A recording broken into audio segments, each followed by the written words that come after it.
the BROxFIRE podcast.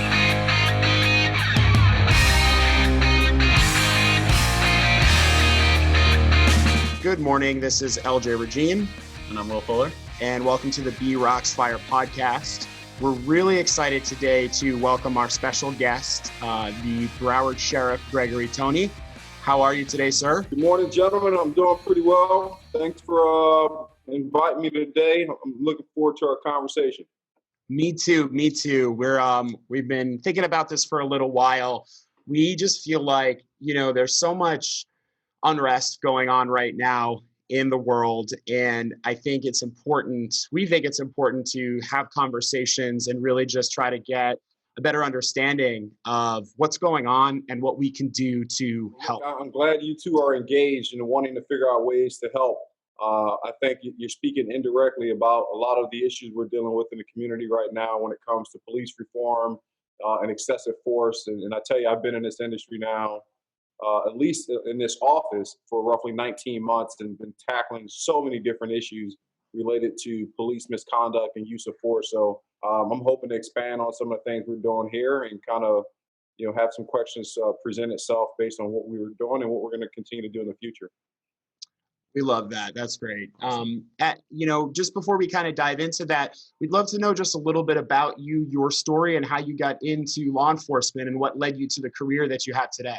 Yeah, listen, I grew up up north in Philadelphia, Pennsylvania. In the early 1990s, it's one of the most drug and violent-ridden communities in America. We had one of the worst homicide rates in the community. At 14 years of age, I had survived a home invasion, had to shoot and kill an armed suspect who was trying to kill me and my brother. I witnessed my friends being slaughtered on the streets at 16 years of age. A good friend of mine was shot in the face over some minor, disturbance, but it had become the norm in that community. And between the age of probably 12 through 16, just to paint how abnormal this was, I'd probably seen at least a half a dozen murderers or people killed directly in front of me. And one of the things I wanted to do was to get out of that community. Every single statistic that had shown its face at the time was either if you were a young black male, you were going to go to jail or you're going to end up dead in the morgue. And that didn't make sense to me. Very early on, I figured that I can do more with myself. I elected to use my athleticism. I had always been a pretty good athlete, was a good football player, good baseball player, wrestler, and said, this is going to be my tool to stay off the street. The longer I was engaged in sports, the less I was on the streets. And fortunately for me, I had won some different accommodations, was offered some scholarships at some schools up north, but I really wanted to challenge myself and take off. And Florida State University was a dynasty at the time. Bobby Bowden was coaching. We were winning the national championship. We're playing every single year. And I was like, man, I want to be that guy. I want to play in a national championship. I want to play for Florida State. And I started, it was very bold.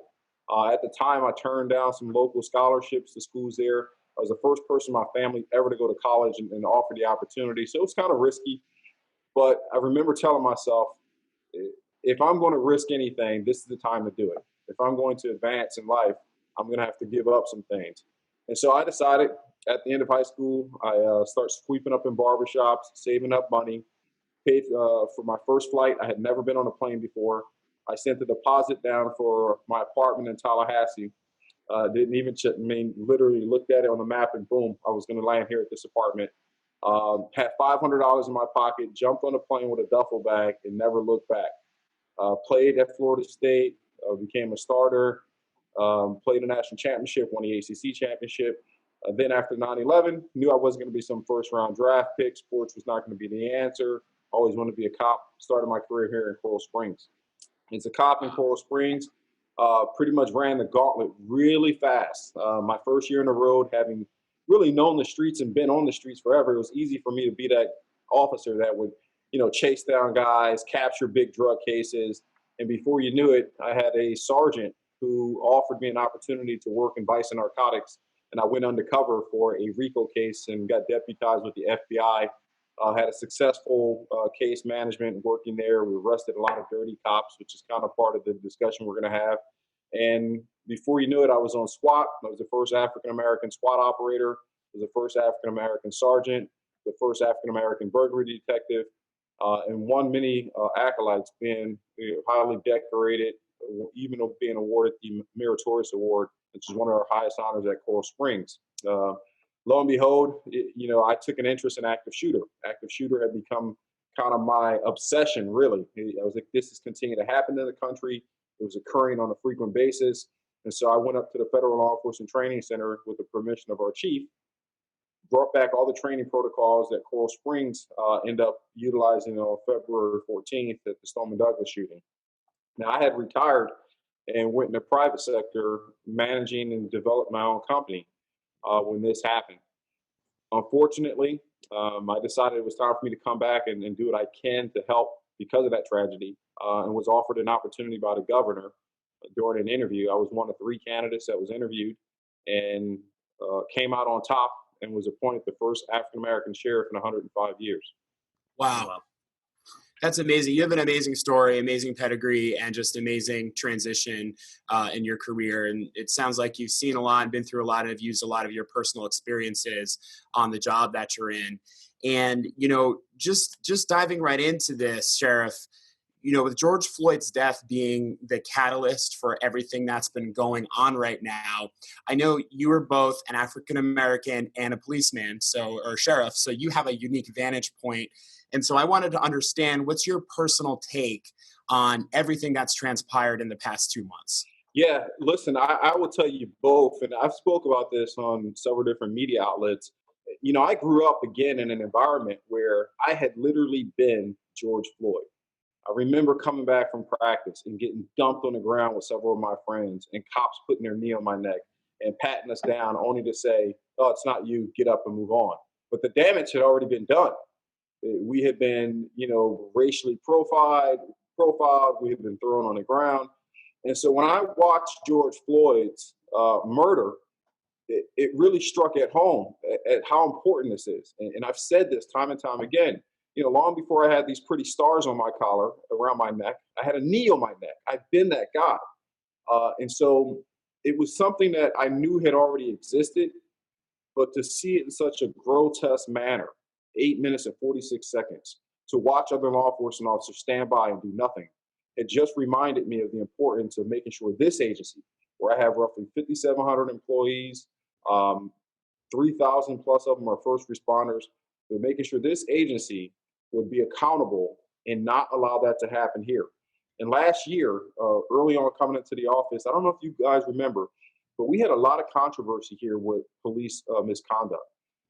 From the beginning, when I came into the organization, I had to terminate the deputies who failed to go inside the Stoneman Douglas school, allowing so many people to be slaughtered and killed. That was very controversial. That type of discipline never happens. But then I had one of my deputies beat a young black man in handcuffs inside the jail, and I terminated that deputy. It was very controversial, had to fight with the unions on it. Then I had another deputy who beat a man who was handcuffed to a medical bed while in the hospital. Terminated that deputy, and it became another point of conflict between the union and this agency, or myself, quite frankly. And then, of course, you all probably remember the DeLuca Roll case. He was a young man in Tamarack, young black kid, about 15 years of age, was involved in disorderly conduct, and one of our deputies slammed him to the ground and later smashed his head into the ground. Terminated that deputy, where the recommendation at the time from the Professional Standards Committee, which I'll expand on in a moment, said he should be exonerated. The reason why I took these hard stances goes back to understanding about what the issues are in a community. The black and brown community traditionally has, for a long-standing time, have had issues with trusting law enforcement. And what I tell people all the time, and I'm an educator, I've been an adjunct college professor for years, is about educating the true history behind this uniform and the association with it when it comes to systemic racism and prejudice. This very uniform, which I'm honored to wear, we can't forget, was involved in the civil rights movement, unleashing dogs on black and brown people unfairly.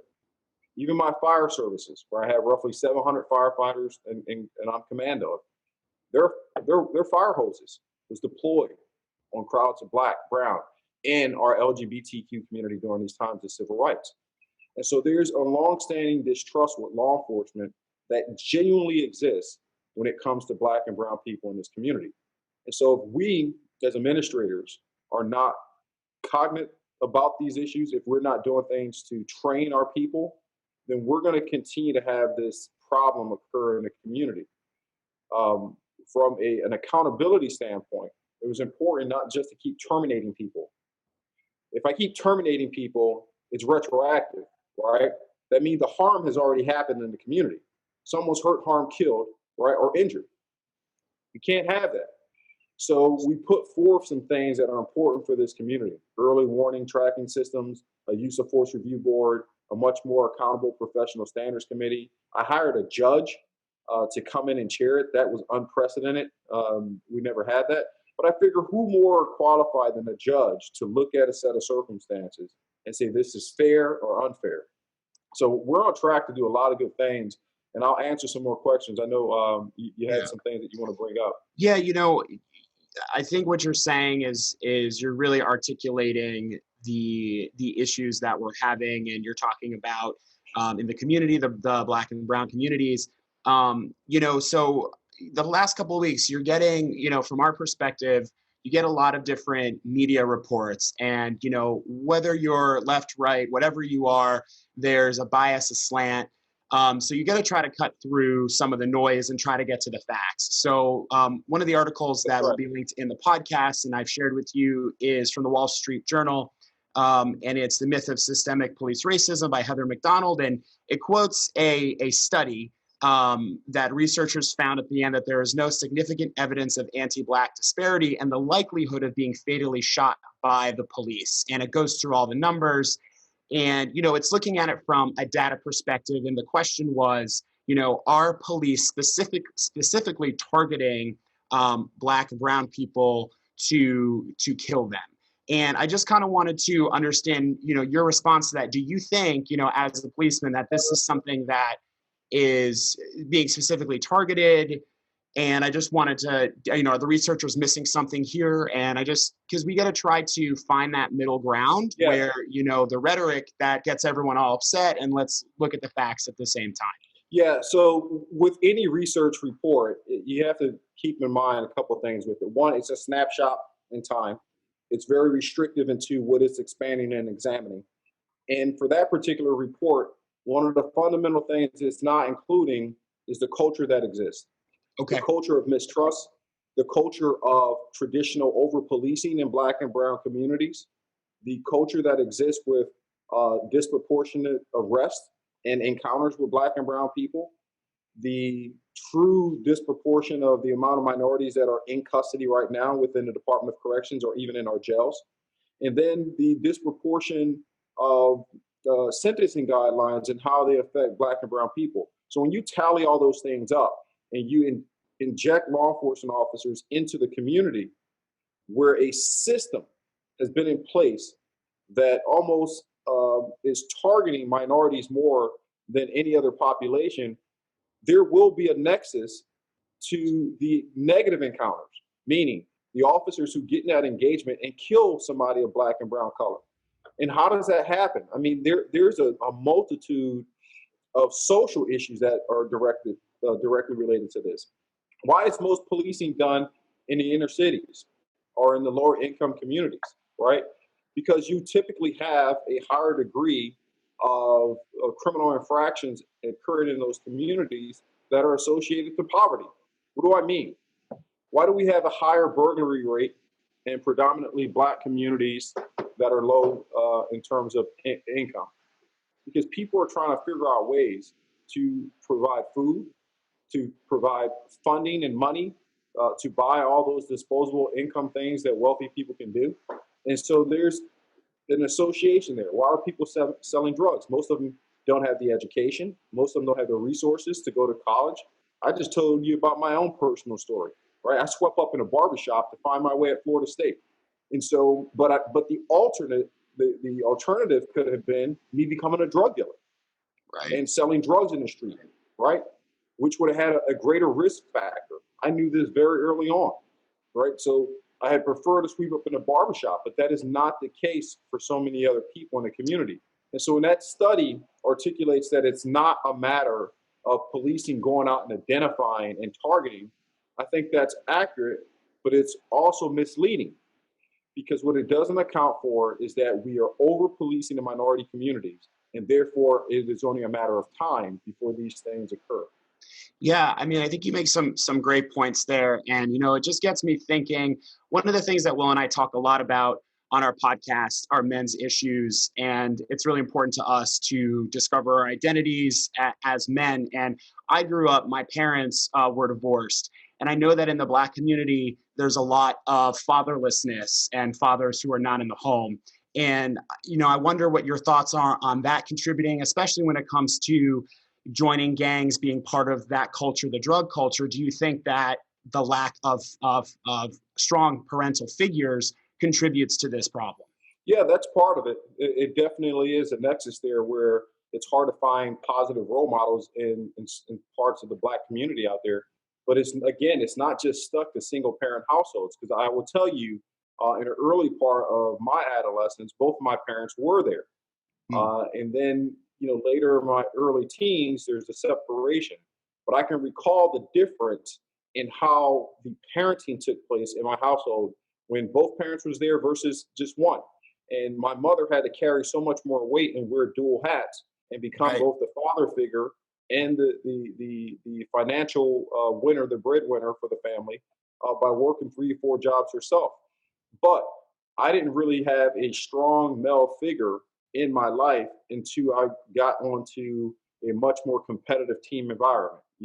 My baseball coach, Coach Bobby Bowden, they took on this father approach that, strong manhood. Now, the interesting thing about that, those two figures happen to be Caucasian. They happen to be white, right? So I had a disconnect from being around strong Black men from roughly the age of 13, 14 years of age, all the way up into my late teenage years of 18, 19, going into my 20s. So being able to have positive role models of color in the communities of color is vital. And you have to be able to set an example for people to see and aspire to become things. One of the greatest things that had occurred to me was exposure, seeing something different. I'll never forget this. The first time I actually seen grass was when my baseball coach took me out to the suburbs for a camp. The schools and fields in Philadelphia were all dirt, but that level of exposure, to this day, I can still tell you what the first time I smelled freshly cut manicured grass on the baseball field. Think about the psychology behind that. It showed me that there was more to be acquired. Absolutely. And I think that you doing what you're doing and your career and your trajectory it inspires us, I know for sure, and I hopeful that it inspires others. And I think you being in the position that you're in brings a lot of hope for people, because I do think we all want to be in this together and solve this issue, all these issues together. Do you feel that right now, with politics being so divisive in an election year, and groups like Black Lives Matters and all the protests. Now, I know that Broward, thankfully, hasn't seen the kind of protests and rioting that a lot of other cities have seen across the country. And I know that a lot of that is attributed, I feel, to the work that you guys are doing. But I wanted to understand first for you, what is your thought, your stance on Black Lives Matter as a political movement, not the statement, but as a political movement? And what do you feel like in Fort Lauderdale and Broward at large, the sheriff's department is doing to manage this tight, tense situation? Yeah, look, first of all, it should go without saying, but absolutely Black Lives Matter. I'd like to think mine does. I'd like to think that Absolutely. I would want to be treated fairly and have the same opportunities that are presented to anyone of different color and skins here. I think what's happened with the Black Lives Matter movement, traditionally, it has turned into people taking this perception that we are saying that nothing else matters, that white lives doesn't matter, that police lives doesn't matter. That has not been the driving focus behind this particular movement. It is just a matter of recognizing that there still exist discriminatory practices and prejudices and social inequalities for Black people that is being connected to law enforcement encounters and people are losing their lives over. I was pleasantly surprised at the response that we've seen on a national level and on an international level with the murder of George Floyd. We had roughly 50 states participate in some shape, form, or fashion in Black Lives Matter movement. We had 18 countries. We didn't see this type of response in the civil rights movement. I remember looking on TV, and I believe it was in Amsterdam, and there was probably about 2,000 people holding signs up saying Black Lives Matter, and they were all white. I didn't see one Black person in the crowd. That's the response that this movement has been trying to drive, to open up and educate the entire population of what the messaging is and how important it is for equality, not only in this country, but on this planet. From a Broward County perspective, you know, the Black Lives Matter movement, to your point, when he came out here, we rallied with him. I took a knee with him. We provided security and escort for them to make sure things was done correctly. We had a few agitators in Fort Lauderdale who really are just opportunists and trying to create havoc. You know, Fort Lauderdale was out there and we helped them to gain control of it. But think about it. There's almost 2 million people here spread across 1,300 miles. And yet we as a community are responding effectively. And it's because this agency, with my command staff, we have focused on not being considered an outsider during these protests. At the end of the day, when one bad cop steps out of line, there is a global effect now where it impacts every law enforcement organization in this country. And so when we see bad things happening, we can't sit idly by. We can't be passive. We can't be quiet. We most certainly can't be politically correct. Over the last 18, 19 months, I have said and made a lot of decisions that is not popular for a sheriff to do. But if not me, then who? And it's astonishing what happens when one person in a position of power steps out and speak and act. It's one thing to say something, it's another to do something. It creates a ripple effect. I had a meeting with the Broward chiefs of police, and all the chiefs across this county had sat in. And I talked about the importance of introducing racial equity and implicit bias training for my men and women, for my law enforcement officers, so that they understand the true cultural differences and plights that Black and brown people are facing. And when I brought it up, the other chief said, "Sheriff, we want in." That's a great idea. And so I went from $500,000 to dedicating $1 million. And this is going to be the first time in the state of Florida where an entire county's law enforcement body goes through racial equity and implicit bias training. That allows for this community to open their eyes and say, hey, we're trying. We're not perfect, but we're damn sure trying. I think that's amazing. And I think the path that we're on, especially down here in Fort Lauderdale, what was frustrating for me was seeing, different people with different political motivations, Antifa, these people who are really just trying to take this situation and manipulate it to their political agenda, because it takes the power and the message away from what's really trying to be said. And I agree with you. I think that for the most part here in Fort Lauderdale or in Broward, we've had peaceful protests. We haven't had a lot of drama or rioting that's gotten out of control. And I think the fact that you guys have worked together with the people who are managing the protests just speaks volumes to how it can be done, a model for other cities to work from. And you know what else is very important about what we are doing from the law enforcement side is inclusion of the public. Not trying to do this all by ourselves, to give the public opportunity. We've created so many different committees since I've been in command of this agency, just to get more insight on how we can modify and better serve the community and better police. We did an LGBTQ committee for the first time. After the Floyd incident, we've established a social justice task force where we're bringing in different civic leaders and community activists to figure out, hey, here's what we've done internally. Here's how we've invested monies. But what else do you think we can do? How can we partner up together to tackle this problem? Because there's still a training aspect. Mm-hmm. Yeah, no, I mean, I think even us sitting down and here talking with you today, two Italian dudes, speaking with you, like, we just need to continue to reach out to each other and talk. Yeah, and this is a perfect segue in kind of what you just said. What can we do as members of our city, to help heal, all these things that are going on in society, and how can we work together with the sheriff's department to affect this positive change? Because I know that's important. It's not just like you said. It's not just the sheriff's department. It's we all have to get involved. And what would you recommend? I think one of the key things is really educating yourselves up on all the different social issues that exist in the discriminatory and prejudices and systematic and institutional racism that is real, that is not fabricated, that is not a punchline or a campaign slogan for anyone, but it's real. What's happened in our educational institutes, so much have been streamlined and cut out about the negatives of our country and the history behind it, where it has negatively impacted us as a people to grow. You don't hide the wrongdoings. You don't hide the negative history that we have here.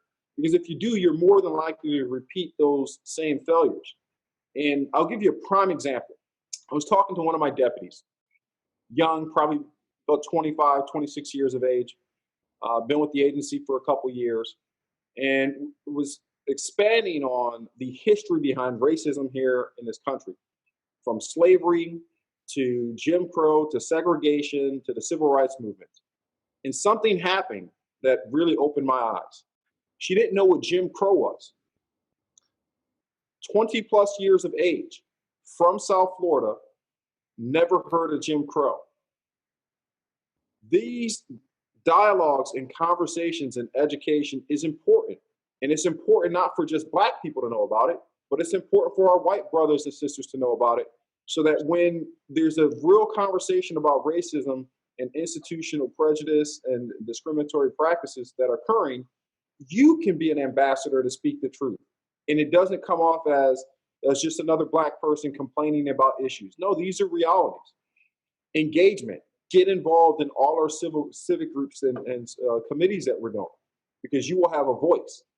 We don't hear all the things that you hear in the community. That's what's the importance behind community policing and tying that relationship together. People don't talk to the police the same way they talk to you if you were at Starbucks. You follow what I'm saying? Mm-hmm. Right, great. Yeah.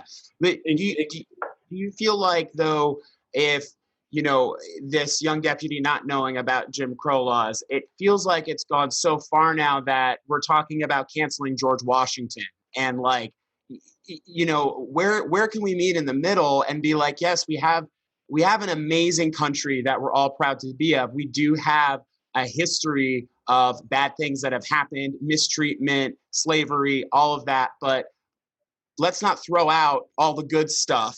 Where do we meet in the middle on that? Yeah. Look, I think that's the balancing point. I agree with that. I don't think we need to jettison every single historic landmark or individuals who have contributed to this country in a positive manner. No one's perfect. And you have to recall the times in which so many things that were occurring. But there are some victories we can have. Right. Removing the Confederate flag, I think we can all agree on that. Certain statues and things of that nature that are really, fabricating or giving someone's credit for their wrongdoings. There's a balance behind it. I think right now, because it's such a sensitive time, that everyone's trying to figure out what can we do to show our support? What can we do to further get rid of, the institutional issues of racism? But and I think it's not always a matter of removing a physical product or materialistic item. The most deadliest thing is not the statue that's sitting on some lawn. It's an ideology. Right. You have to penetrate the ideology behind racism. I heard this quoted a long time ago when we were going on the war against terror after 9/11. There was much discussion about how do we beat and how do we win over Al-Qaeda.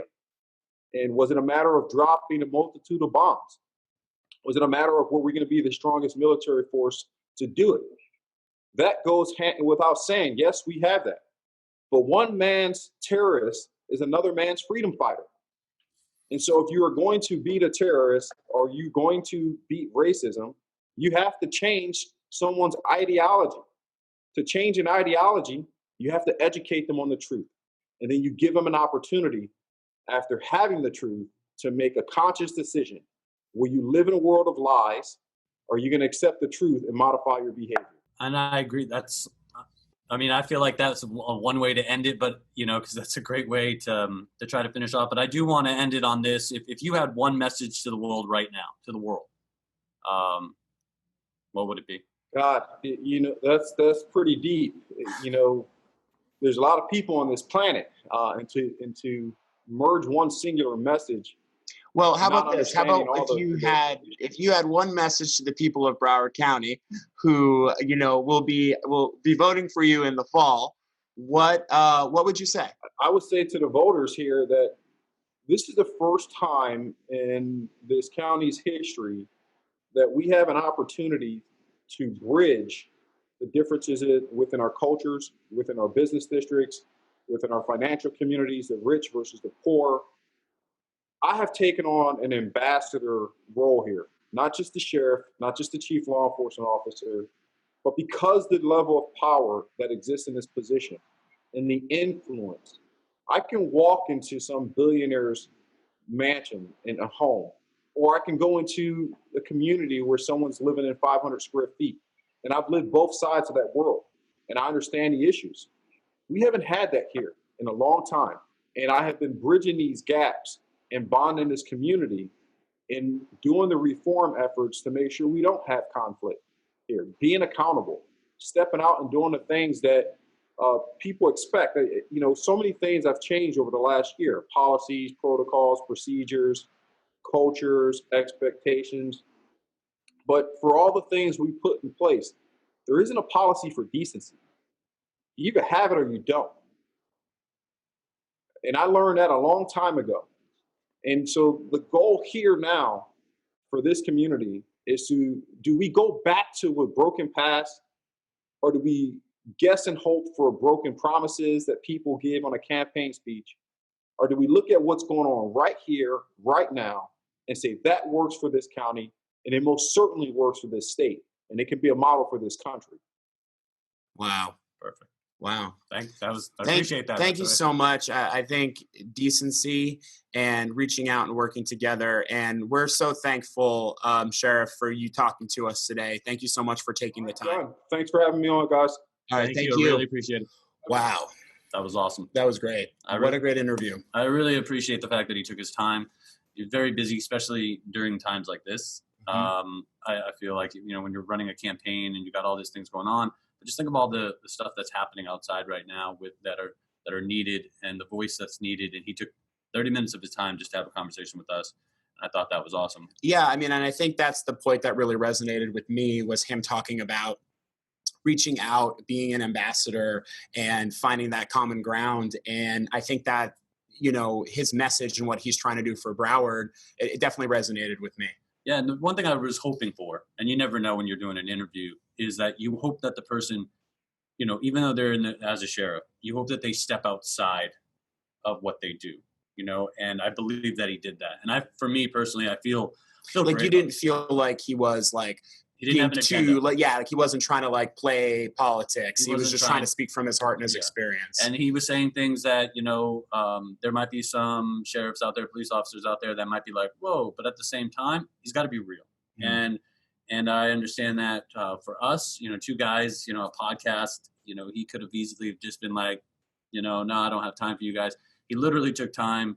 And I asked him some, I don't think they were tough questions, but they were, you got to get to the heart of everything. And I think for me, bringing up the point about fatherlessness in the community and his experience of how he didn't have those strong role models, after his parents got divorced until, he was in his sports career and in school. And, that's inspiring stuff, you know? So Will, this was, I would say, our last sort of BROxFIRE podcast in our first iteration, wouldn't you say? Yeah, we've been evolving, just like, everyone keeps talking about the new normal. Well, new normal is coming for us too when it comes to the BROxFIRE podcast. We're not going anywhere. Nope. I know some people are like, Oh, no, but we're not going anywhere. Or they're like, oh God, they're sticking they're around. like, thank God they're thinking an egg. They're like, what?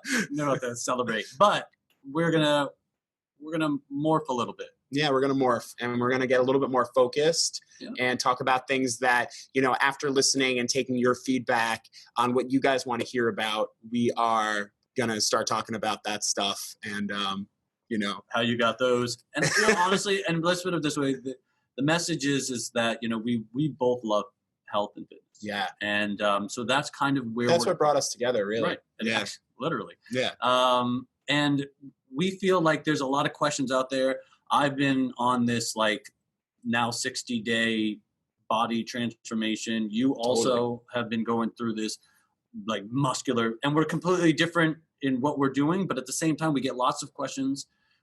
I feel like we have lots of real answers, and we're going to do that with the podcast. If my style sense and all that stuff, if you were on for those, I still have my SoFlo style guide. That's morphing into a more, hey, I'm going to tell you how to dress. The Modern Thor is coming up, still going to be part of this, but also going to have a lot of things going on with that. I'm excited. This change is really going to, if you're into fitness, nutrition, and wanting to better yourself, better your life, I feel like it's going to be a good step for us. I agree. And, just like our conversation today, we're two bros talking to the sheriff. It's going to come from our bro perspective and still be us. So thank you guys so much for watching. We'd love to know any feedback you have about this interview with Sheriff Gregory Tony. And again, thanks to him for allowing us to interview him today. Awesome. Thank you. Peace. Deuces. Deuces. I don't know. I got nothing.